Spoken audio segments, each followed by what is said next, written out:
ನಮಸ್ತೆ ಎಲ್ರಿಗೂ.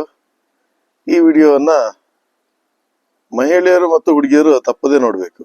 ಯಾಕಂದ್ರೆ ಇವಾಗ ನಮ್ಮ ರಾಜ್ಯ ಸರ್ಕಾರ ಎಲ್ಲ ಮಹಿಳೆಯರಿಗೆ ಮತ್ತು ಹುಡುಗಿಯರಿಗೆ ಬಸ್ನಲ್ಲಿ ಉಚಿತ ಪ್ರಯಾಣವನ್ನು ನೀಡಿದೆ.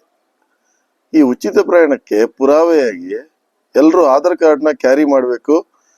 ಬಸ್ನಲ್ಲಿ ಪ್ರಯಾಣ ಮಾಡಬೇಕಾದ್ರೆ ಆಧಾರ್ ಕಾರ್ಡನ್ನು ತೋರಿಸ್ಬೇಕು ಅಂತ ಹೇಳ್ತಾ ಇದ್ದಾರೆ. ಸೊ ಆಧಾರ್ ಕಾರ್ಡನ್ನು ತೋರಿಸ್ಬೇಕಂತ ಆದರೆ ನಾನು ಬಹಳಷ್ಟು ಸಲ ಬಸ್ಸಲ್ಲಿ ನೋಡಿದ್ದೇನೆ. ಕೆಲವರ ಹತ್ರ ಜೆರಾಕ್ಸ್ ಕಾಪಿ ಇರುತ್ತೆ, ಕೆಲವರ ಹತ್ರ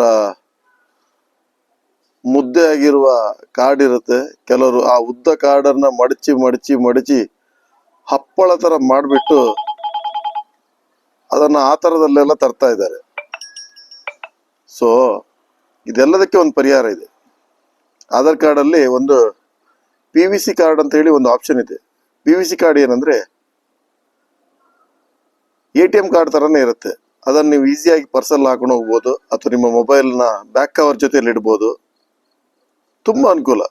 ಅದು ಡ್ಯಾಮೇಜ್ ಆಗಲ್ಲ ಅಥವಾ ಯಾವುದೇ ಸ್ಕ್ರಾಚ್ ಆಗಲ್ಲ, ಏನಿರಲ್ಲ. ನಿಮ್ಮ ಇತ್ತೀಚಿನ ಭಾವಚಿತ್ರ ಮತ್ತೆ ನಿಮ್ಮ ಅಡ್ರೆಸ್ ಎಲ್ಲ ಡೀಟೇಲ್ ಇರುತ್ತೆ, ಫ್ರಂಟ್ ಬ್ಯಾಕ್ ಅಲ್ಲಿ ಬರುತ್ತೆ. PVC ಕಾರ್ಡ್ ಅಂತ ಹೇಳಿ ಅದನ್ನೊಂದು ಇಟ್ಕೊಳ್ಳಿ.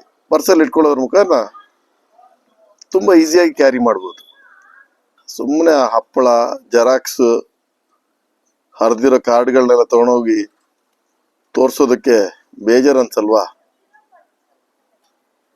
ನಾನಿಲ್ಲಿ ಕೆಳಗಡೆ ನಂಬರ್ ಕೊಟ್ಟಿದ್ದೀನಿ. ನಿಮ್ಗೆ ಅಗತ್ಯ ಇದ್ರೆ ನನ್ನನ್ನು ಸಂಪರ್ಕ ಮಾಡಿ, ಆ ಕಾರ್ಡ್ನ ನಾನು ನಿಮಗೆ ಒದಗಿಸ್ತೀನಿ. Thank you.